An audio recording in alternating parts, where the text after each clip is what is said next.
이혜인 수녀 법타스님께서 지금 낭송해 주신 이혜인 수녀님께서는 우리 성철 스님도 참 좋아하시고 그러신 수녀님이죠. 그런데 참 안타깝죠. 우리 부처님은 인연을 말씀하신 게 아니라 인연법을 말씀하셨는데, 그래서 인연을 벗어나서 발심을 해서 새로운 인연법을 만들어서 모든 것을 사주팔자도 떠나고 주어진 운명도 떠나고 모든 것을 다 할 수 있다 그러셨는데, 금생에 부처님하고 인연이 안 돼가지고 그렇게 지금 뭐 뒤집어 쓰고 계시죠. 당당하게 이렇게 딱 하고 계셔야지. 그렇죠. 근데 이제 아무튼 뭐 고마우신 분이고 같이 마음 공부하시는 분이고, 그렇지만 이제 저희들은 부처님법을 정통으로 만난 사람들인데 이제 저희는 또 그분보다는 한 걸음 더 나가야 되는 그런 이제 숙제가 있는 사람들이죠. 아까 이제 스님께서, 법타 스님께서 제가 반야심경 그 90일 만에 100만 불 인쇄가 잘못돼서 벌기라고 돼 있지만, 다시 제가 인쇄할 때는 100만 불 찾기로 지금 인쇄를 할 겁니다. 우리는 자가 보장이 있고 태어날 때부터 다 뭐 최소한 100억씩은 다 들고 태어난 사람들이고, 그렇지만 눈이 어두워서 찾지를 못하고 있는 것이니까 100만 불 찾기고, 스님 말씀처럼 원래는 1000만 불 찾기로 하려고 그랬는데, 공부가 부족한 우리들은 크다 작다를 아직 여전히 그렇게 반야심경을 그렇게 40년 50년 독송을 해도 크다 작다의 상에서 벗어나지 못하기 때문에 할 수 없이 제가 100만 불로 했습니다. 100만 불로 하게 된 것은 또 다른 이유가 있습니다. 언젠가 제주관음사에 가서 제가 법문을 했습니다. 제주관음사가 아니라 부산관음사에 가서 강의를 했습니다. 강의를 했는데 강의 끝나고 잘 나오는데 거기서 서울의 사랑의 교회 건축 반대 서명운동을 받더라고요. 저 사인 안 했어요. 신경질 나고 속상해서. 남의 교회 2천억짜리 그 교회 짓는다고 그게 배 아파갖고 부산에서 서울 거 사인할 일이 뭐가 있습니까? 우리도 하면 되지. 그래서 제가 아는 도반들한테 얘기했어요. 내가 10억씩 벌어주겠다. 자, 200명만 하자. 10억씩 벌어서 200명 하면 2천억 간단하게 나온다. 그때 우리는 절 짓고 강당 짓는데 남한테 피해 주지 말고 도로 교통 방해하지 말고 제대로 하자. 그러면 되는 거다. 그래서 제가 그거 시작했어요. 오늘 35일째예요. 36일째예요. 우리는 더 많은 게 있는데 우리는 하지 못하고 뭐 2천억짜리, 저희 집사람 때 기도해요. 사랑의 교회 빨리 부자 돼갖고 다른 데로 이사 가라고. 일요일마다 너무 고통스럽거든. 그래갖고 정말 부처님한테 빨리 저 사람들 다 소원 성취해서 절로 2천억짜리로 이사 가라고 기도해요. 물론 기도의 뿌리는 꼭 그렇게 좋은 의도는 아니지만, 아무튼 남 잘 되는 건 남 잘 되는 거고, 그거 우리가 서명 받는다고 잘 될 사람이 못 되지 않아요. 못 될 사람이 잘 되지도 않아요. 우리는 우리 잘하면 돼요. 그래서 제가 100만 불 사경 프로젝트를 하게 됐는데, 제가 아는 범위에서 그렇습니다. 제가자로서 이제 참 어떻게 기도를 하고 어떻게 인연을 떠나서 인연법을 만들어 가고 부처님 가르침대로 할까라고 제가 생각을 제가 이제 제 나름대로 공부를 해보니까 누구에게나 딱 필요한 세 개의 경전이 있는데, 첫 번째는 반야심경이고, 반야심경과 금강경은 같다고 보고, 그 다음에는 초기 경전인 아함경인데 아함경 너무 길으니까 법구경이고, 부처님이 우리처럼 몸을 갖고 계셨을 때 그때 당시에 생생한 육성어로 뭐라고 말씀하셨는지 법구경을 보면 다 나오고, 그 다음에는 제가 지난번에 여기 사회자님한테 3권의 선물을 받고 그렇게 좋아했던 경전 중의 왕이라는 법화경. 그래서 반야심경, 법구경, 법화경만 있으면 설사 지금의 삶이 아무리 고달프고 힘들지라도 다 그것은 망이고 공이고, 새로이 부처님의 말씀처럼 새로운 인연법을 만들어서 멋지게 한번 연극 한번 하고 이제 갈 수 있는 그런 이번 생에 아주 수행을 잘하고 갈 수 있는 그럴 수 있다고 생각합니다. 아까 처음에 우리 원장 스님 방에 갔다가 화장실을 갔습니다. 화장실을 갔더니 야, 동국대가 등록금을 비싸게 받나? 화장실이 막 에어컨을 막 빵빵하게 틀어줘가지고 아주 그냥 화장실이 너무너무 덥더라고요. 지금으로부터 한 50년 전에 백성옥 스님께서 이 동국대 총장이셨을 때 이런 얘기가 있죠. 옛날에는 똥 누면은 똥 누고 난 다음에 엉덩이 들어야 되잖아요. 그죠? 밑에서 똥물이 튀어오르니까 그런 거 기억하시는 분 많으실 거예요. 옛날에 똥 누려면 좌로 우로 이게 엉덩이를 많이 움직여야 됩니다. 안 그러면 다 젖어버리니까. 그러던 이제 동국대 시절에 총장 스님이신 이제 백성옥 스님께서 화장실에 갔더니 화장실 청소하는 아저씨가 육두문자를 쓰시면서 이런 새끼들 말이지 대학생이나 되처먹는 새끼들이 똥도 하나 제대로 못 놓고 으 그러면서 화장실을 치우시더랍니다. 지금 제가 하는 강의는 오늘 강의의 주제입니다. 돈에 관한 주제입니다. 잘 들으셔야 됩니다. 이 얘기는. 그래서 거기서 백성옥 박사님이 막 그 화장실 치우는 아저씨가 화를 내고 막 그러니까 나를 힘들게 한다고 화를 내고 그러니까 여보게 그래서 만약에 대학생들이 똥을 제대로 넣어서 화장실이 깨끗하게 되면 자네가 여기 필요 있는 사람인가 필요 없는 사람인가? 자네는 저렇게 똥도 제대로 못 넣는 대학생들한테 감사하게 생각해야 되네.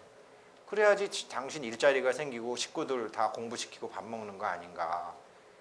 라고 말씀을 백성옥 스님께서 해주시니까 그때 그 똥 치던 아저씨가 맞습니다 총장님 하면서 금세 알아들으시더랍니다. 자칫 잘못하면 분노의 에너지로 다른 사람에게 미움이 돌려질 뻔했던 그 어리석음이 백성옥 스님의 그 화장실 법문 하나로 분노의 에너지가 사랑의 에너지로 바뀌어가지고 잘 지내셨죠. 부처님의 가르침의 핵심이시거든요. 아까 우리 교무사 스님께서 말씀하시는데 뭐 오늘 오후 3시에 오행 강의를 한의사 선생님께서 강의가 취소됐다고 말씀하셨는데 제가 지금 오행 공부하고 있습니다. 도반들한테 오행을 나름대로 가르쳐드리고 있습니다. 왜 가르쳐드리느냐? 오행은 사실이 아니기 때문에 가르쳐드리는 거예요. 저도 오행 다 구별할 줄 알아요. 목화 토금수 어느 거나 잡아도 뭐 참나무 대나무 어느 거 잡든지 이거는 목기다 화기다 수기다 저 그 정도는 다 알아요. 그거 가지고 5,000년 동안 다 동양의학이 했죠. 동양의학 굉장히 위대한 거죠. 그렇지만 제가 그것을 공부하고 도반들한테 가르쳐 드리는 것은 사실이 아니기 때문에 버리기 위해 알고 난 다음에 버려야지 모르면 버리지 못합니다. 그래서 제가 뭐 음양오행 같은 거는 굉장히 복잡한 학문 같기도 하지만 그 뿌리로 우리 불교의 팔만대장경이 반야심경 하나에 모든 것이 담겨져 있듯이 그 방대한 동양의 천문학, 의학 모든 것들이 오행으로 다 풀리기 때문에 오행을 알게 되면 동양학을 다 알게 되는 것이고 오행을 모르면 동양학 그거 그냥 하나도 모르는 거죠. 오행이 사실이 아니라는 것은 어떤 것도 사실이 아니죠. 사실은 왜 그러냐면 진실은 표현될 수 없으니까. 부처님은 그렇게 45년간 법을 설하시고 난 다음에 문자로 표시되고 말로 표시된 것은 다 지워버리셨잖아요. 난 아무 말 한마디 없다. 사실은 어떠한 식으로든지 왜곡될 수밖에 없기 때문에. 지금도 인도네시아 파푸아 뉴기니에 그런 섬에 가게 되면 3개밖에 못 쉬는 사람들이 있습니다. 하나 둘 셋, 또 하나 둘 셋, 하나 둘 셋. 넷다섯은 배워보지를 않았기 때문에 못 쉬시는 거예요. 우리 동양도 그렇습니다. 모든 것을 오행으로 다 했습니다. 궁상각치우, 소리 궁상각치우 5개밖에 못 들었어요. 오음계밖에 못 들었어요. 실제로 안 들렸어요, 그렇게. 근데 서양에서는 6음계, 7음계를 썼잖아요. 도레미파 솔라시도. 도는 빼더라도 6음계를 썼잖아요. 그렇게 미세하게 파고 들어간 게 서양의 과학을 만들었잖아요. 동양은 모든 것을 함축시키니까. 그렇다고 해서 궁상각치유가 잘못됐느냐? 그렇지는 않습니다. 소라고 라하고 같은 음이기 때문에 결국은 궁상각치유 오음이 맞아요. 그래서 궁상각취의 오음이나 이 세상의 모든 물질의 그 기라는 것은 어떤 에너지인데 정보를 갖고 있는 에너지죠. 그것을 분류하면 오행이 맞아요. 그런데 제가 지금 사람들한테 돈을 가리키기에 앞서 오행을 가리키는 것은 뭐냐면 모르면 속구덩요. 오행을 모르면 뭐 엄한 사람이 뭐라 그러면은 뭐 한의사가 뭐라 그러고 뭐 누가 점쟁이가 뭐라 그러건 뭐 이렇게 사주관상 명리학 하는 사람이 뭐라 그러면 고마 그냥 솔깃해갖고 휙 넘어가 버리거든. 판단할 근거가 없으니까. 근데 오행에 대해서 오행은 학문입니다. 학문이기 때문에 제대로 배워가지고 뭐라 그러면은 아 이게 이치에 맞다 안 맞다 자기가 판단해가지고 아는 만큼 쫓아가고 그 다음에 모르는 거는 조금 더 쫓아가더라도 큰 자기가 잘못되더라도 위험이 없게끔 해서 어떤 세상을 살아가는 기준을 좀 설정해 드리기 위해서 제가 이번에 그 100만 불 찾기 하시는 분들한테는 오행 교육을 먼저 시켜드리고 있습니다. 오행이 왜 중요하냐 하면 오행을 알아야지 돈을 못 번 사람이 돈을 벌기 위해서는 오행을 알아야지 벌기 쉽다라고 제가 판단했기 때문입니다. 왜냐? 돈이 뭐냐? 돈은 고체도 아니고 기체도 아니고 액체도 아니고 과거의 돈은 고체였습니다. 그래서 금으로도 주고 포목으로도 주고 땅 문서로도 주고 만질 수 있었어요. 그런데 지금 돈은 만질 수가 없어요. 액체고 기체예요. 액체고 기체라는 것도 정확하지 않아요. 돈이 무엇이냐에 대해서 가장 정확히 나와 있는 게 반야심경입니다. 아니, 돈뿐이겠어요? 세상 모든 존재하는 모든 것에 그 있는 그대로의 정체를 밝혀놓은 것은 반야심경입니다. 그래서 제가 반야심경 정말 뒤지게 좋아합니다. 지금도 늙어 죽기 전까지 이 뜻이라도 내가 확고히 알고 이것을 나도 알고 남도 알게 해준다면 정말 수천억 절에 불사하는 것보다 무량대복일 것이다. 저는 그렇게 생각합니다. 그렇다고 또 이렇게 얘기하면 그러면 돈 내지 말고 반야심경이나 할까? 그건 아니죠. 이렇게 하나다 그러면 둘이 아니다 그러면 그럼 하나인가 보다 이렇게 퍽 돌아가는 것은 아주 인간의 그 무명의 극치입니다. 둘이 아니라고 해서 하나는 아니거든요. 제가 그래서 오늘 이제 돈에 대한 부처님의 가르침에서 이제 돈에 대한 걸 하는데 돈은 무엇이냐? 고체도 아니고 기체도 아닌데 돈은 에너지거든요. 쉽게 얘기해서 기거든요. 그래서 대부분 사업하다가 잘 나가다가 망하는 사람들을 보면 왕권도 많이 유지하다가 망하는 사람들 보면 그게 다 바람 펴서 망해요. 기가 흩어지거든요. 그래서 괜히 이렇게 돈 벌 때 이제 룸살롱 같은 데 가거나 이렇게 성매매 업소에 가거나 이렇게 바람 피면은 다 돈은 기기 때문에 흩어져요. 잘 보세요. 그러니까 우리나라의 유명한 어떤 큰 재벌집 부인은 남편이 그렇게 흩어놓은 기를 다 모아서 자기 집에서 다 자기가 직접 낳은 애들과 똑같이 길렀죠. 그러니까 기가 흩어지지 않고 그 집안이 유지되는 거예요.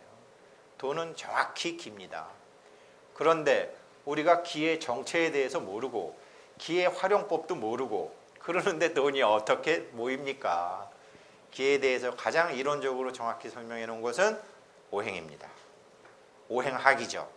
그래서 일단 돈의 정체를 가리키기 위해서 제가 이제 오행을 가리키는데 이게 다른 오행은 마치 세상의 모든 물질이 오행으로만 이루어져 있는 것처럼 하는데 만약에 세상의 모든 물질이 오행으로만 이루어졌다면 우리 부처님이나 우리 눈 밝은 스님들이나 선지식님들이 그 얘기를 안 하셨겠어요? 왜 안 하셨겠어요? 그거라고 그 오행이다 라고 얘기하면 중생들이 또 휙 돌아버려 갖고 거기에 빠져버리니까 그것은 단지 사실일 뿐이지 진실이 아니니까 그 진실을 어떻게 얘기해 놓으셨느냐? 반야심경에서 마하반야 바라밀다 심경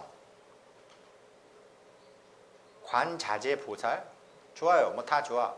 오행이 무엇이냐 돈이 무엇이냐를 자세하게 보지를 못하잖아요. 우리는 돈이 무엇인지 모르니까 돈을 자세하게 보지를 못하는데 돈이 무엇인지를 자세하게 보는 보살이 행심 반야바라밀다시 반야바라밀다를 행해서 조견해서 돈을 받더니 아이고 공이더라. 조견온 공이네. 그래서 돈에 대한 집착과 탐척과 욕망과 거기서 모두 도일체고 했느니라.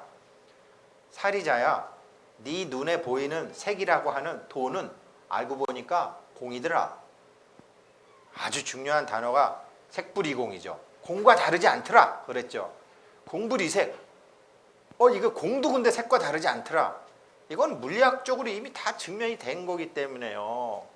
여기 계신 보살님들이나 거사님들이 몰라도 지금 고등학교 애들한테만 물어봐도 알아요. 야, 세상의 모든 물질이 어떻게 된 거냐 그랬더니 물질이요? 쿼크 6개랑 렙톤 하나로 7개로 이렇게 지금 다 밝혀졌거든요.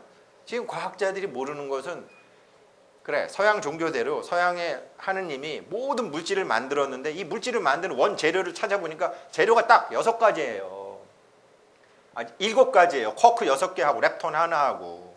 우리 스님들 맨날 하는 3원 700 물질의 100이라는 것은 우리의 몸이잖아요. 그 재료가 7개라고 서양에서도 지금 이미 딱 확인이 된 거예요. 그런데 이 재료를 어떻게 무슨 밀가루와 무슨 악유를 묶어놨는지를 모르겠는 거예요. 그 묶어놓은 상태, 이 재료 7개를 묶어놓은 상태 뭐든지 그게 공이더라. 그걸 스님들이 공이 연기니라 이렇게 말씀하시잖아요. 그러니까 돈이라는 것도 보면 돈 즉시 공, 공 즉시 돈이에요. 그래서 색 즉시 공, 공 즉시 색. 그런데 물질만 그러느냐? 아이고, 딱 보는 돈에 대한 느낌, 돈에 대한 생각, 돈에 대한 행동, 돈에 대한 인식이 싸그리 역부여시 공이더라. 수상행식 역부여시 사리자야 시제법 공상. 모든 이 인간들이나 하고 있는 모든 중생들이 있다고 생각하는 모든 것들이 알고 보니까 싸그리 공이더라. 시제법 공상. 그거는 불생, 불멸, 불구, 부정, 부중, 불감이더라. 그럼 뭐죠? 생기지도 않고 멸하지도 않고 더럽지도 않고 깨끗하지도 않고 증거하지도 않고 멸하지도 않는다. 그럼 뭐죠? 그걸 부처님이 뭐라 그랬죠? 고진멸도라 그러신 거예요. 없는데 7가지 재료가 그렇게 이 뭔지도 모르고 막 혼란스럽게 있다가 딱 뭉치게 되면은 아이고 돈이네, 아이고 이게 자동차네, 집이 된다라는 거예요. 일단은. 그러니까 이거 생기는 것도 아니고 불생, 불멸, 불구, 부정, 부중, 불감, 시고 공중무색. 공중에는 실제로 우리가 그렇게 보일 뿐이지 색이라는 것이 어떤 실체가 없느니라. 무수상행식, 무안이비설신이 네가 보기에 그렇지 새끼야, 네가 듣기에 그렇지 새끼야, 아니야. 무안이비설신이 무색성 향미척법, 무한계 내지 무의식계. 아이고 네 수준, 네 안목에서 그렇게 보이는 거지. 무한계 내지 무의식계. 무무명 영무 무명진 내지 무노사. 야, 이건 참 어렵죠. 늙어 죽음이 없어? 서양에는 귀신이 별로 없어요. 우리는 귀신 되게 많아요. 여기 보살님들 신경질 나죠. 연말만 되면 개종하고 싶죠. 제사 지내는 거 왕 짜증 나잖아요. 서양 귀신 없어요. 있긴 있지만 그렇게 많이 없어요. 우리는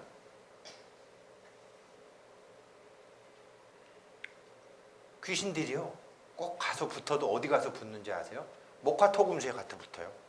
오행에. 그래서 나무 귀신, 물 귀신 이렇게 다 이렇게 목화토금수에 갖다 붙지 어디 가서 붙을 데가 없어요. 왜냐? 그렇게 있다고 생각했기 때문에, 살아있을 때부터. 그래갖고 이 동양 귀신들은 죽으면 어디 가서 그렇게 잘 달라붙어요. 서양 애들은 달라붙을 데가 없어요. 그 서양에 별로 귀신 없어요. 우리가 제일 많아요. 걔는 그냥 죽음에 떠도는 게 많죠. 모든 게 생각이니까, 만법유식이니까. 그래서 기독교가 그렇게 허무맹랑한 종교가 아니에요. 허무맹랑한 종교였으면 2000년 동안 그렇게 존속해 왔겠어요. 대단한 종교죠. 근데 우리는 또 귀신을 불러서 되니까 오행이니 뭐니 해가지고 만물은 오행으로 이루어졌다 이러니까 죽고 난 다음에도 오행에 가서 들러붙는 거예요. 어떻게 여기 태어났으니까. 그래갖고 천도도 해줘야 되는 건 그건 또 명확한 사실이에요. 그래서 사실은 이게 무노사 무안입이 설신이지만 제가 귀신 얘기를 왜 하냐면 부처님께서 자기 자신의 내면의 세계로 들어가 가지고 자기 자신이 누구인지 심각하게 안으로 들어가시다 보니까 1시간 전으로 들어가시고 2시간 전으로 들어가시고 하루 전으로 들어가시고 한 달 전으로 들어가시고 2달 전으로 들어가시고 1년 전으로 들어가시고 6년 전으로 들어가서 29년 전으로 들어가셔서 이게 가보니까 엄마 뱃속인데 엄마 뱃속을 지나서 또 있고 또 있고 또 있고 부처님이 말씀하신 윤회는 부처님이 무슨 뉴턴이나 에디슨처럼 어떤 이론이나 원리를 세워서 가정을 세워갖고 이런 게 아니라 본인의 심리적인 체험을 우리한테 밝혀놓으신 거거든요. 아이고 뭐니나 내가 이번에는 이게 석가족의 석씨였지만 지난 생에는 도솔천에 있었구만. 그 다음에 지지난 생에는 내가 뭐 강도도 했었고 뭐도 했었고 그것을 자기가 확실히 보신 거지. 윤회 설이라고 얘기하는 놈은 빙신이에요. 무슨 설은 무슨 설이야. 명확한 건데요. 부처님이 그걸 딱 밝혀놓으신 거 아니에요. 그러니 아이고 이 몸 있을 때는 늙었는 줄 알았고 이 몸 있을 때는 죽었는 줄 알았는데 부처님처럼 내면의 세계로 깊숙이 들어가시니까 무노사죠. 그래서 이 12연기마저도 벗어나시고 12연기가 있을 때 고집멸도가 있었고 생주이멸이 있었으니까 거기서 사성제도 깨부시는 거예요. 무고집멸도. 그러니 이렇게 몸 받아갖고 몸 받아서 지수준 진운해서 이럴 것이다 저럴 것이다 라는 지혜도 없는 것이고 무소득이고 저도 이번 생에는 우씨로 살지만 제가 지난번에 김씨로 살았는지 낙가무라로 살았는지 안 그러면 최씨로 살았는지 그때 뭐 최씨로 살 때는 최씨 아들 잘 먹고 잘 살으라고 최씨 종갓집 가서 제사도 지내고 그랬을 거 아닙니까? 근데 지금은 뭐 우가로 태어났으니까 최씨랑 나랑 아무 상관없는 것 같죠. 그러니까 부처님은 이런 걸 다 보셨으니까 지혜도 없고 무지, 영무득. 제가 최씨로 살 때 남한테 못할 짓 하면서 벌어놨던 그 수많은 돈 지금 다 어디 갔어요? 그 걔네들이 지금 다 잘 먹고 잘 쓰고 룸살롱 가서 놀고 있을 거예요 아마. 내가 죽어라고 소작인한테 빼앗아 놓은 땅 토지 보상 받아갖고 지들끼리 지금 떵떵거리면서 살고 있을 거예요. 생각해 보세요. 부처님 절대로 빈말하시는 분은 아니에요. 근데 무지, 영무득, 이무소득고. 그러니 금강경 끄트머리에 나오고 처음부터 나오지만 발심해라. 발심이 뭐예요? 발안욕따라 삼맥삼보리심이라고도 하지만 발보리심, 발보살심이잖아요. 그러니까 반야신경에서 보리살타는 보리살타의 반야바라밀다. 그렇게 하니까 반야바라밀다의 의지를 하니까 고심 무가해. 이게 뭐 걸림이 없는 거예요. 다 분노의 에너지, 돈에 대한 에너지 뭐 다 걸림이 없는 거예요. 오행이건 무슨 웃기지 마라. 오행이건 칠음객이건 다 보리살타는 다 벗어나는 거예요. 어디 가서 걸리는 게 없어요. 그러니까 보리살타의 반야바라밀다 고심 무가해 무가해고 걸리는 게 없으니까 무유공포. 무유공포만 되나 원리 전도 몽상. 몸 갖고 있을 때 지가 지어놓고 지 눈에 그렇게 보이는 모든 꿈 같은 생각들을 다 멀리하고 그러다가 보니까 구경열반이라. 그랬는데 보살만 그러는 줄 알았더니 과거 부처님 삼세제불도 다 그랬더라. 삼세제불의 반야바라밀다 고득 법계의 존재의 실상을 정확히 아는 안욕따라 삼맥삼보리를 얻고 고득 안욕따라 삼맥삼보리를 얻었느니라. 그러니까 야그들아 너네들도 반야바라밀다를 알아라. 고지 반야바라밀다.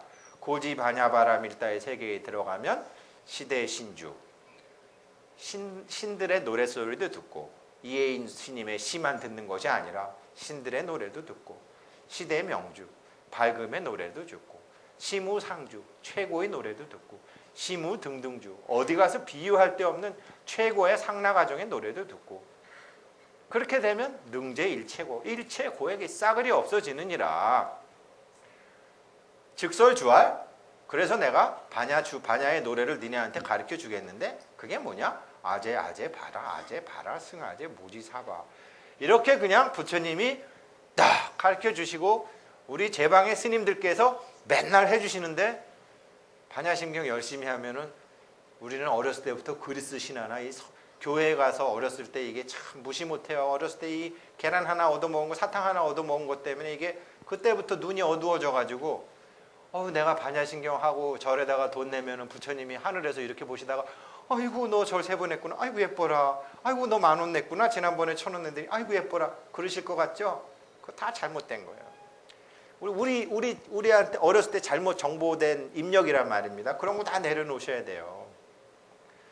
내가 1,000억이 있는데 800억을 보시를 한 사람하고 내가 10만 원이 있는데 10만 원 보시한 사람하고 하늘을 감동하는 것은 10만 원 있는 사람이 내는 거예요. 그게 빈자 1등이잖아요. 여러분들 잘 아시는. 나 10,000원밖에 없는데 11,000원 보시했다. 완전히 하늘을 감동시키는 거예요. 솔직히 생각해 보세요. 뭐 정주영 회장이나 정몽준 회장이나 삼성 돈 그렇게 몇 천억 내도 누가 감동해요? 감동 안 해요. 솔직한 얘기로 그냥 그런 것은 널리 권장할 상황이기 때문에 비난도 안 하죠. 언론에서 칭찬은 해주죠. 감동합니까? 사람이나 법계나 똑같아요. 그런데 우리 불자들은 어떤 무식한 생각을 하냐면 나 돈 벌으면 불사해야지. 절대로 안 벌려요. 무릎이 깨지라고 해보세요. 안 벌려요. 지금 10,000원 있는 사람이 1,100원 하면 그거 돈 벌려요. 업이 녹아지고 눈이 밝아지거든. 그게 아주 이게 무서운 겁니다. 무서운 게 아니라 부처님은 너무나 고맙게도 아까 우리 삼귀 했잖아요. 거룩한 부처님께 귀의합니다. 거룩한 가르침에 귀의합니다. 거룩한 스님들께 귀의합니다. 얘기했잖아요. 왜냐? 그 불법승 삼보가 그것을 가르쳐 주시니까. 그런데 말만 그렇게 하고 돼요?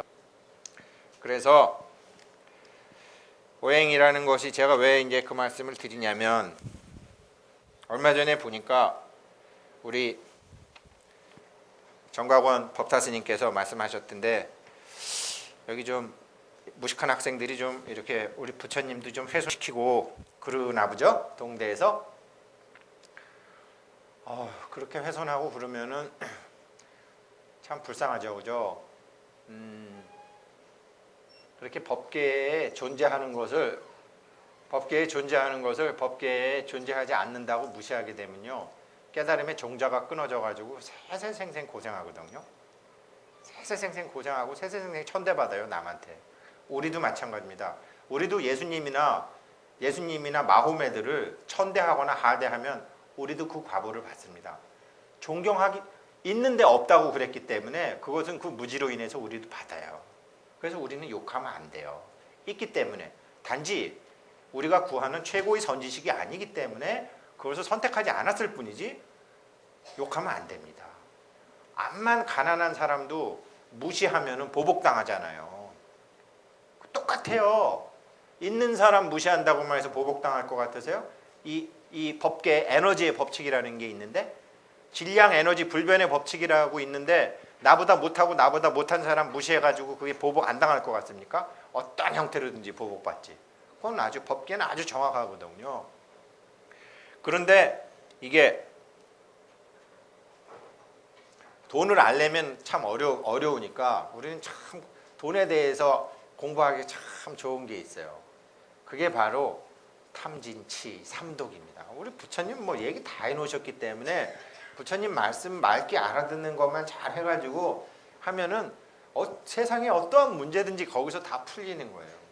그 중에서 제일 공부하기 좋은 게 돈에 대해서 제일 공부하기 좋은 게 뭔지 아십니까? 바로 진심입니다. 진심.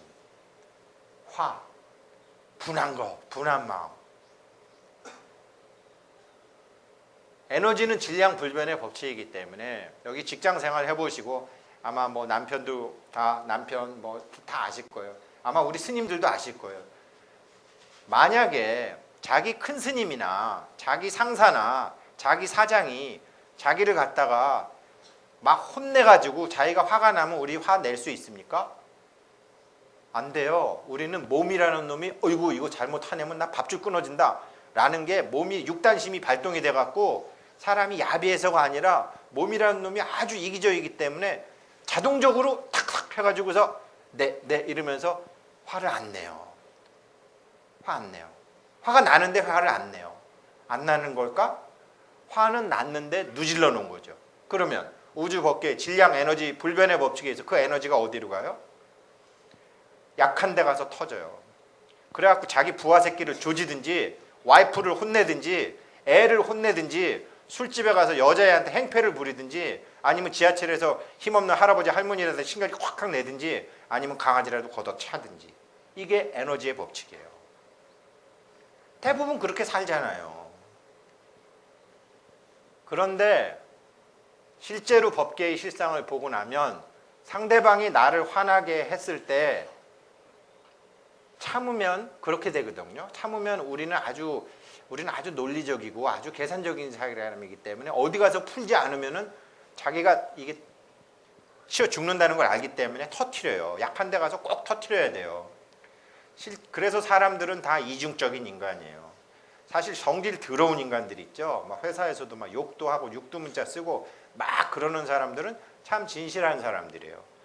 회사에서 그렇게 막 성질 지멋대로 다 부리고 개새끼 소새끼 하는 사람들은요. 후배들한테도 잘하고 부인한테도 잘하고 애들한테도 잘해요. 근데 윗사람한테 네네 하고 이러는 애들은 집에 가서 애는 쥐잡듯이 해요. 이중인간이에요. 그 사람이 이중인간이라는 게 아니라 에너지의 법칙이 그래요. 그런데 이 에너지를 어떻게 다스리느냐를 가리키는 게 오행이고 또 이것을 좀 더 구체적으로 가리키는 게 마음 공부거든요. 우리 스님들은 이걸 어떻게 하시느냐? 이게 에너지가 그렇게 터지게 되는 상대방이 나를 화나게 해서 나에게서 분노의 에너지가 생겼을 때 이걸 누지르면 다른 데로 가서 터진다는 거는 이제 법문 들어서 알고 경험상으로도 아니까 그렇게 하게 되면 어떻게 되느냐? 나를 화나게 한 건 상대방이기 때문에 그건 그 사람의 업으로 받는데 나는 아무런 이유 없이 벌을 받아야 돼요. 오장육부가 무너지는 거야. 억장이 무너지는 거야. 자기 건강이 그만큼 자기가 남이 화낸 것 때문에 내가 벌을 받는단 말이죠. 눈 밝은 스님들이 이걸 딱 보니까 눈 밝은 도인들이 딱 보니까 아이고 뭐니나 그러면 이걸 어떻게 해야 돼? 이게 참으면 내가 벌 받는데 그래서 분노의 실체를 보는 거죠. 분노의 실체를 봐서 회광반조 해가지고 내면의 빛을 쏴가지고 자기 안에 분노의 실체를 쭉 보게 되면 야 이게 그런 일이 벌어질 수밖에 없는 엄청난 우연을 가장한 필연으로 이게 드라마였구나. 이게 각본이었구나. 여몽환포용 영로전이었구나. 라는 것을 그래도 우리가 법문 들은 귀가 있어서 알게는 돼요. 아는데 무슨 영화 누가 무슨 가령 예를 들어서 옛날에 그 무슨 영화예요? 그 현빈하고 여자애 나오는 거 있잖아요.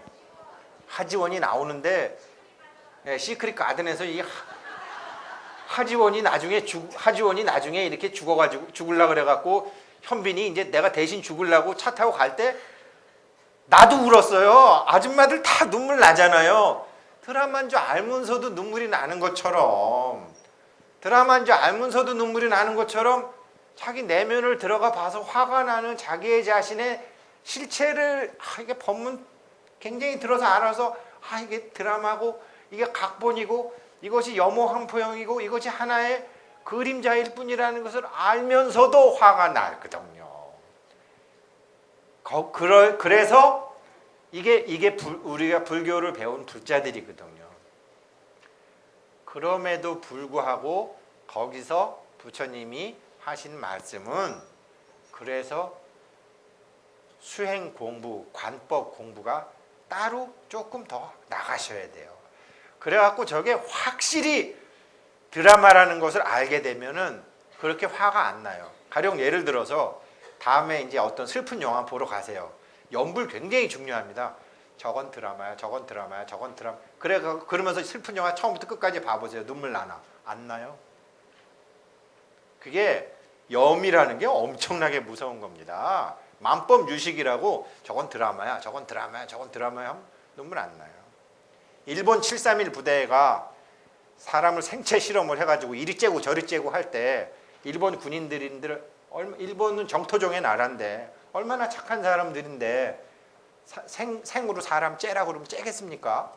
그래갖고 염력을 시키잖아요. 쟤네는 사람이 아니다. 쟤네는 마루타다, 마루타다, 마루타다. 수만 번 외우게 하잖아요. 그러니까 마루타로 보이니까 막 살아있는 사람 째는 거예요. 그냥 째버리는 거예요. 이 사람은 그렇게 돼 있어요. 마루타 통나무란 뜻이거든요.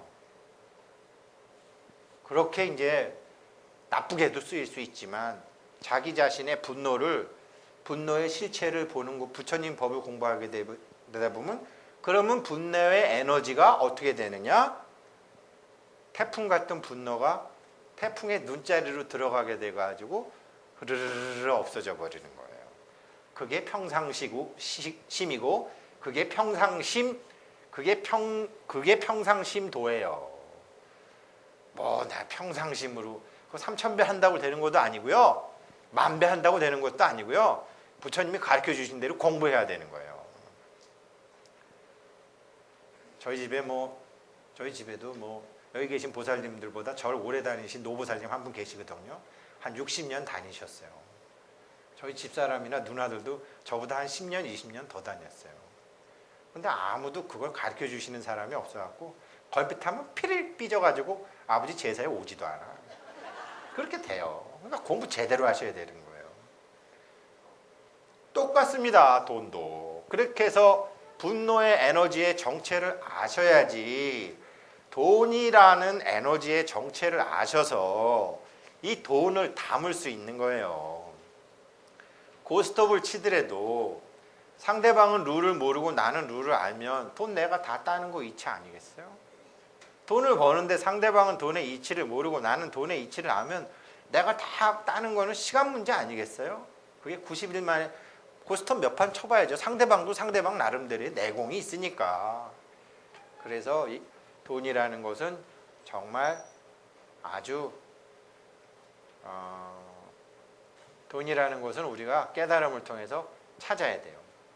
제가 말씀드렸지만 제가 오행을 왜 공부하느냐? 오행은 사실이 아니기 때문에 나중에 버리기 위해서 공부합니다 라고 아까 말씀드렸잖아요. 모르면서 버리는 것은 지가 선택 안 한 거고 회피하는 거지. 우주법계에 존재하는데 난 몰라. 난 그런 거 부처님 그런 거 없다고 그랬어. 열심히 해보라고 그러세요. 되나. 나중에 오행한테 당하는데 그래갖고 나중에 간이 망가지든지 눈이 나중에 늙고 기운 빠지고 집중력이 없어지면 오행이 다 무너져가지고 몸이 아파가지고 그렇게 고생하시는 수행자분들도 많아요. 오행의 실체를 아시고 난 다음에 버리셔야지. 돈도 마찬가지예요. 우리 여기 계신 도반님들 돈의 정체를 아셔서 아까 우리 스님 말씀처럼 100억 벌고 1000억 버리셔야 돼요.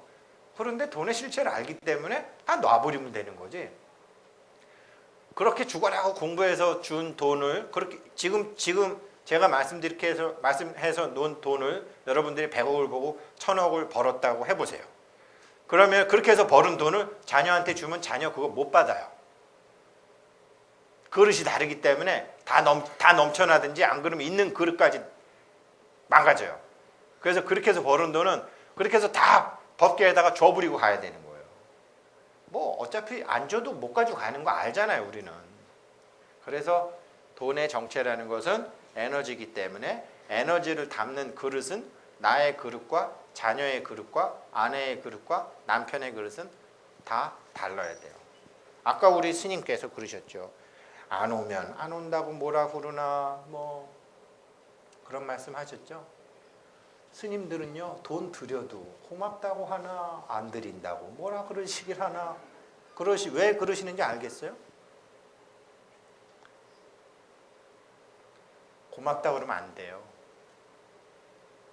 그냥 말없이 우거사 수고했어 등을 두들겨 줄 수는 있죠.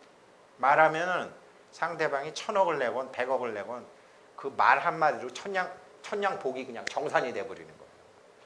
그런데 우리 스님은 정말 너무해. 내가 100만 원 갖다 줬는데 한 번도 고맙다는 소리 안 해. 아주 바보 상바보예요. 그래서 보시는요. 저도 사실은 100만 원 넘으면은 이상하게 스님 이거 대중공양하려고 그러면서 꼭 직접 갖다 드리고 싶어요. 근데 제가 아는 어떤 분은 그냥 저기다 그냥 꽂아버려요. 괜히 그 주책 없이 그 스님 밑에서 고맙습니다 소리 나와버리면 이게 정산이 돼버리는 거거든요. 안 돼요. 그러니까 나중에 보시 이런 거는 기독교가 훨씬 잘 돼 있어요. 그러니까 스님, 우리도 가령 이제 여러분들이 돈을 이제 여러분들이 원래 자가부장을 찾아서 스님한테 낼 때는 용도가 명확해야 돼요. 스님, 우리도 저기 기독교처럼 YMCA 같은 포교당, 수영장 있는 포교당 한번 멋지게 한번 줘봅시다. 그래서 내가 100억 냅니다. 이렇게 딱 내야 되는 거예요. 그걸 애매모호하게 내게 되면은 그 의미의 세계는 맞지만 쓰임이 잘못되지만 벌도 똑같이 받아요. 아주 무서운 법계의 진리는 그래요. 그러니까 스님들하고 친하더라도 스님들하고 술 먹고 밥 먹는 게 중요한 게 아니라 그 스님의 원력이 무엇인가가 제일 중요해요. 저는 그렇게 생각해요. 그 스님의 원력, 저거는 정말 보람있다. 그러면 자기도 동참하는 거예요. 모든 게 원력으로 이루어져 있기 때문에. 그래서 그런 공부하는 게 이제 시작이 반야심경이고, 제가 지난번에 3권의 반야심경을 선물 받고 너무나 좋아했던 거는 제가 이 책을 만들었거든요. 법화삼부경이라는 책을 만들었어요. 어떻게 하면 사람들이 이 법계의 실상을 알 수 있을까? 근데 법화삼부경이 되게 두껍거든요. 그래서 제가 법화경, 그러니까 앞에 이제 무량의경하고 관세음보살 보현보살 행법경은 얇아요. 읽으면 30분이면 돼요. 읽으면 돼요. 그렇지만 그 묘법 연화경 28품은 되게 두껍거든요. 거기 있는 개송만 제가 주괄하고 타자를 쳐서 이렇게 간단하게 만들었어요. 그러면 근데 개송이 참 중요해요. 부처님은 원래 개송만 남기셨어요. 그 개송을 다 암송한 거죠. 옛날 스님들 머리가 좋으시니까. 그래갖고 이 법화경에도 보면 개송 암송하라는 소리가 되게 많이 나와요. 개송만 외우는 거예요. 간단하죠. 뭐 저기 테레비에 그 누구죠? 테레비에 그 노래하는 거 할 때 보면 뭐 조영기 같은 사람은 2000곡을 외우고 있대잖아요. 지금도 어떤 노래든지. 여자 이해 누구더라? 그 사람도 한 2000곡 외운대잖아요. 법화경 개송 2000개 안 돼요. 화엄경 개송 2000개 안 돼요. 10만 개송이라고 그러지만 안 해서 그렇지 그게 어려운 게 아니에요.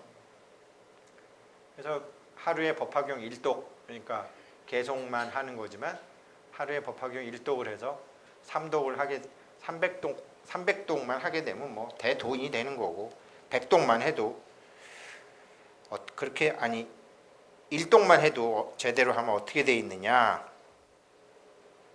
지난번에 제가 이법화 스님이 누군지 모르겠다고 그랬더니 우리 법사 스님께서 저한테 설명을 해주시더라고요. 열반하신 어떤 스님이시고 법화종의 스님이셨고 이제 뭐 그 말씀 해주시더라고요. 그랬는데 법화삼부경 끄트머리에 법화경을 독송하면 어떻게 된다고 나와 있느냐. 법계의 실상과 존재의 실상을 명확히 알게 되고, 생각하는 법을 터득하게 되고, 시만이 열려서 생각하는 힘이 길러지느니라. 이렇게 딱 나와 있어요. 여기 태반이 생각 못하세요. 생각이라는 말은 한자어가 아니에요. 생각이라는 말 한자로 치게 되면은 녹용할 때 생각이 나와요. 우리가 흔히 하는 생각이라는 것은 한자어로는 사념이에요. 우리가 말하는 생각은 옛날 도인 스님들께서 만들어내신 우리 한국말이에요. 각이 생한다 말이에요. 각이 생하는 것은 내가 하는 게 아니라 밖에서 팍 들어오는 거예요. 각이 생하라고 스님들이 할도 하고 방도 하고 이렇게 차나 먹고 가거라 하면서 화두 던져주는 거지. 화두 던져준다 그러잖아. 그게 각이 생하는 거지. 그게 풀어서 설명하게 되면 마음심, 밭전자 밑에 마음심, 그게 사예요. 사. 그거 별로 힘이 없어요. 령, 마음심 위에 지금, 밖에서 그냥 빡 치고 들어와 버리는 거예요. 여러분들 10분 후에 나 무슨 생각해야지라고 결심해 보시라니까요. 10분 후에 그 생각이 나나? 생각의 주인은 내가 아니에요. 각이 생해야 돼요. 각이 생하려면 어떻게 해야 돼? 법계의 주인들이 도와줘야 돼요. 불보살님들과 화엄선중님들과 일체 부처님의 제자들의 권속들이 도와줘야 돼요. 안 그러면 각이 생하질 않아요. 제 반야심경 사격 노트 나중에 나갈 때 보세요. 제가 밑에 뭐라고 썼나. 이제 나는 생각할 줄 안다. 이렇게 써놨어요.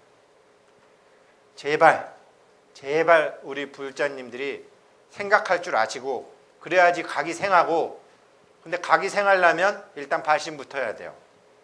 내가 누가 나보고 능력 없다라는 소리 한 적도 없고, 누가 나보고 못생겼다고 한 적도 없고, 누가 나보고 바보 같다고 한 적도 없는데, 주변에 멍청한 사람들이 어렸을 때부터, 제일 멍청한 사람들은 부모예요.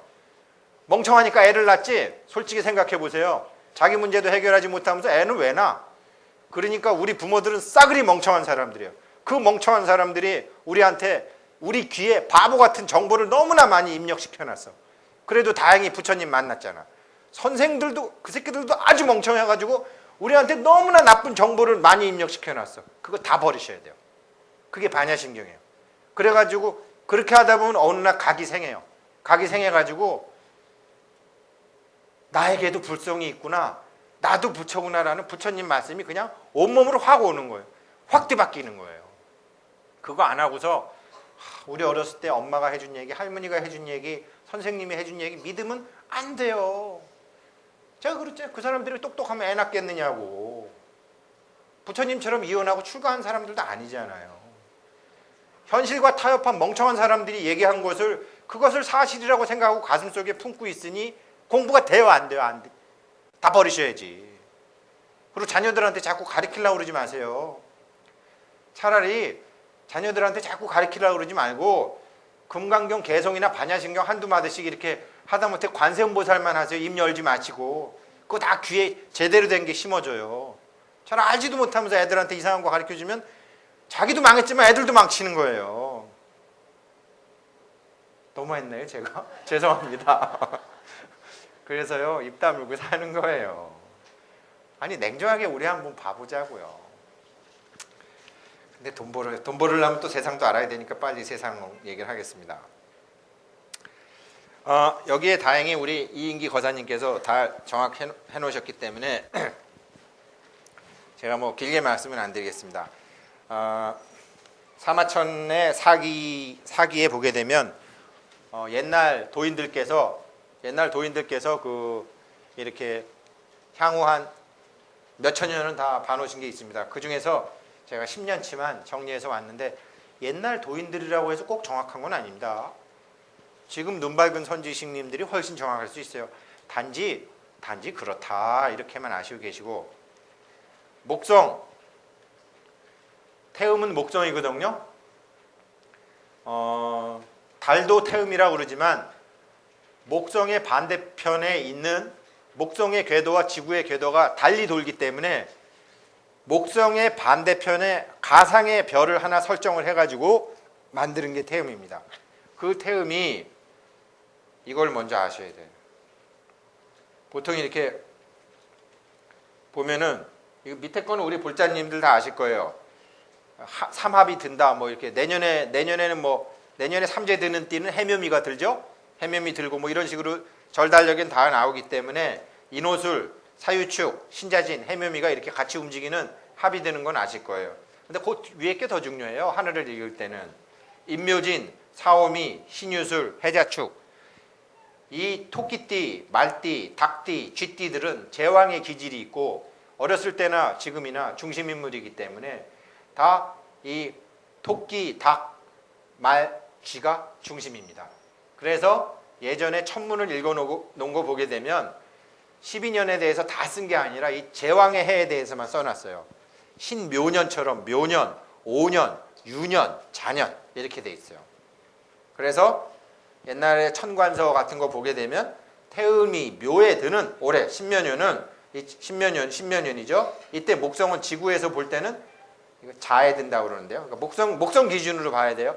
우리는 맨날 우리 부처님이 위대하시고 부처님 법이 위대한 것은, 아까 보리살타 의반야바람일다라는 것은 전부 내가 있다라고 생각하고 나의 기준으로 보지만, 법의 정상 자리에서 제일 시무신주, 시대신주, 시대명주, 시무상주, 시무등등주 가장 위에서 법의 정상 자리에서 보기 때문에 관점이 달라야 돼요. 여기 천문학도 똑같아요.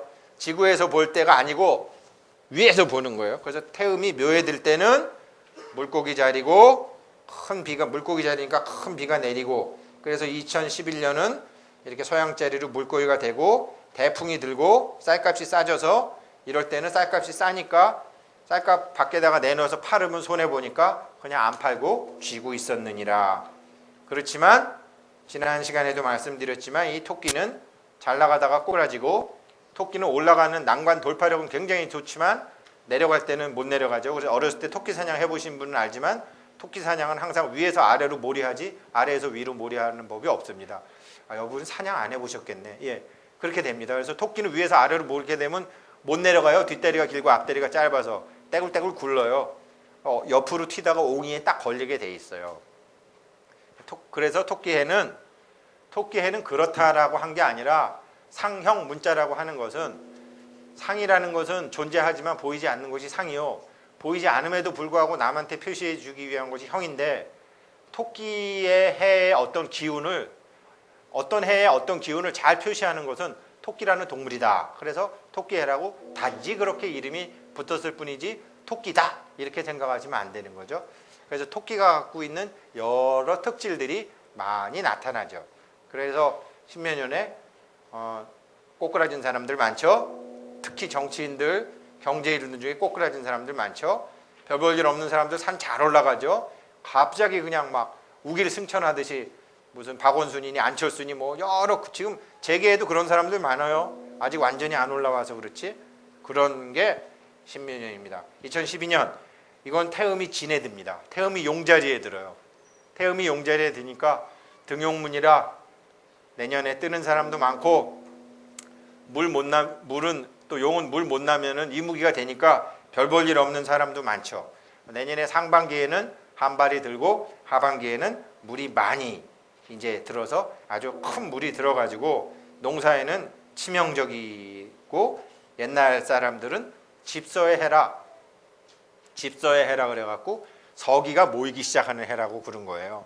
그래서 지금부터라도 부처님 공부 열심히 하시고 법계의 존재의 실상을 명확히 아시게 되면 내년 하반기에 서기가 이렇게 잘 집하셔가지고 이렇게 한번 잘 하실 수 있기를 바라겠습니다. 주식도 내년 하반기 이후부터는 꾸준히 올라가고, 부동산도 내년 하반기 이후부터는 다 올라가게 돼 있습니다.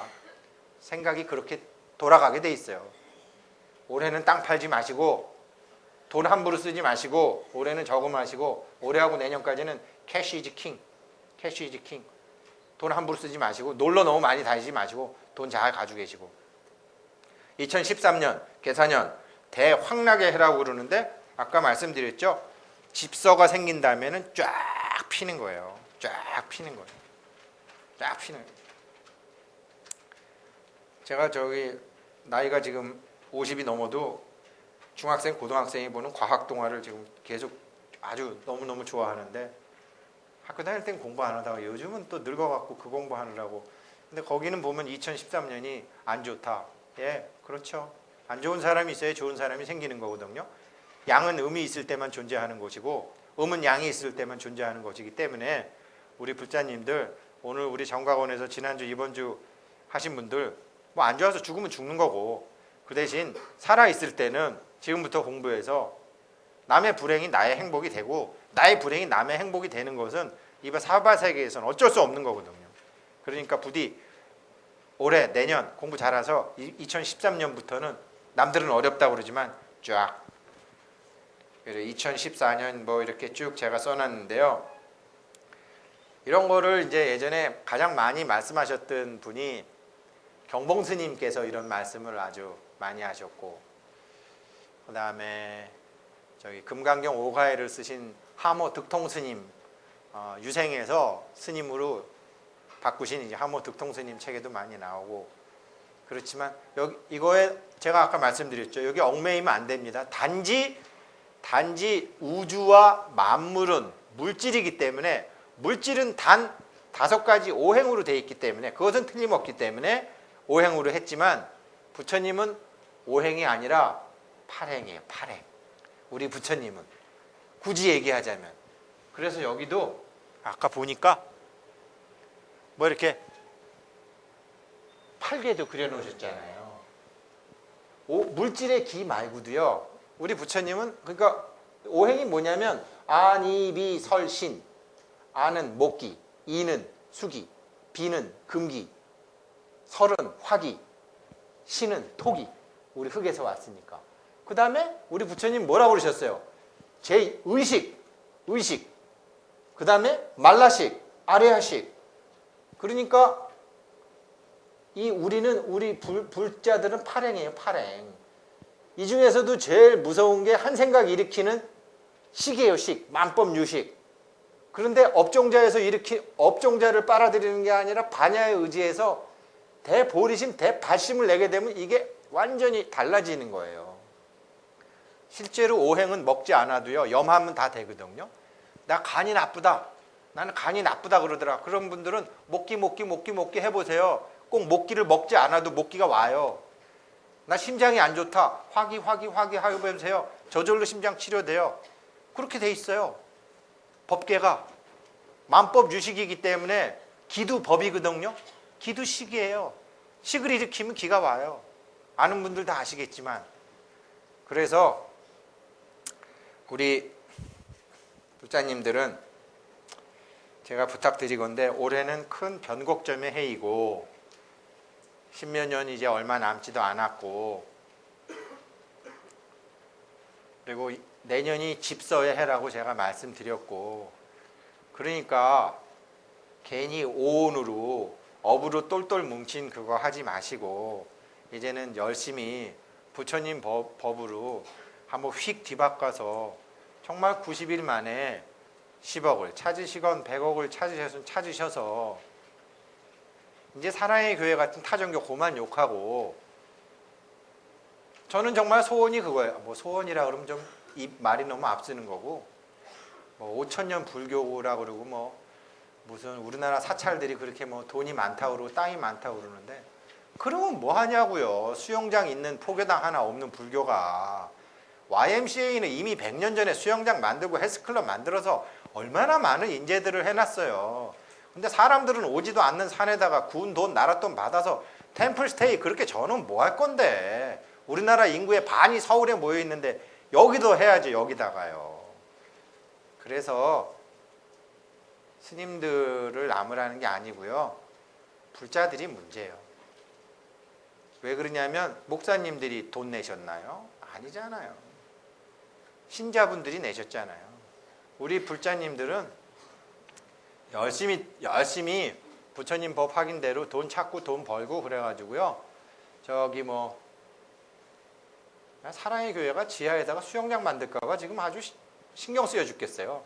강북에다가 하나 했으면 됐지 저것들이 강남에다 또 그러면은 안 되는데 이제 강남에는 불자들이 정말 수영장도 있고 이런 걸 하나 해야 되는데 뭐 삼성이나 코롱이나 자기네들 수영장 있는 헬스클럽이 있는데 그런 거 좀 보시를 해주든지 안 그러면 불자들이 하든지 해야지 무시 못합니다. 물질계에 탐착되어 있는 어린애들 포교는 운동, 스포츠, 음악, 댄스 아니면 안 돼요.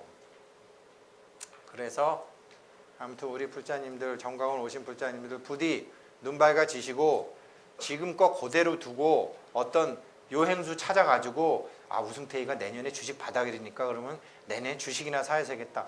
그런 촌스러운 생각 이제 그만하시고 법계의 실체를 명확히 알아가지고 이제는 자기 자신을 확 뒤바꿔서 업에 의지하지 마시고 반야에 의지하셔서 부디 자가보장 다 정말 100억씩 찾으셔서 폼나게 한번 보시하시고 회양하시고 자녀들한테도 돈을 물려주는 게 아니라 돈을 그렇게 버는 법을 가르쳐 주시게 되면 그거는 너무너무 좋은 거죠. 제가 내일 저희 사무실에서 제가 아버지 재산대 사실은 그거 모르고 제가 법화삼부경 만드는 것을 내일 저희 사무실에서 1시부터 5시까지 읽을 예정이거든요. 오실 분은 오세요. 왜 그러냐면 이거 이제 우리는 하루에 24시간도 사실은 없는 거지만 24시간에 매어서 살기 때문에 내가 법화삼부경을 처음부터 끝까지 소리내서 읽는데 2시간 걸린다, 4시간 걸린다, 6시간 걸린다를 알아야지 그 다음에 수행할 때 아 내가 잠을 1시간 줄이고 뭐 어쩌고 저쩌고 이렇게 해서 계획이 잡히는 거지 한 번도 안 해보시면 끝까지 안 해요. 그래서 제가 약사 경을 하건 법화 경을 하건 화엄 경을 하건 저는 맨날 사람들 불러 모아서 모래시계 갖다 놓고 이게 처음부터 끝까지 읽는데 몇 시간 걸리나 다 재가지고 집에 가시라고 그럽니다. 그러면 그 다음부터 알아서 하실 수 있잖아요. 근데 너무 할매들은 오시지 마시고 다른 사람한테 방해되니까 눈이 건강하시고 혀가 잘 돌아가시는 분들은 내일 저희 사무실에 1시까지 오시면 되겠습니다. 고맙습니다.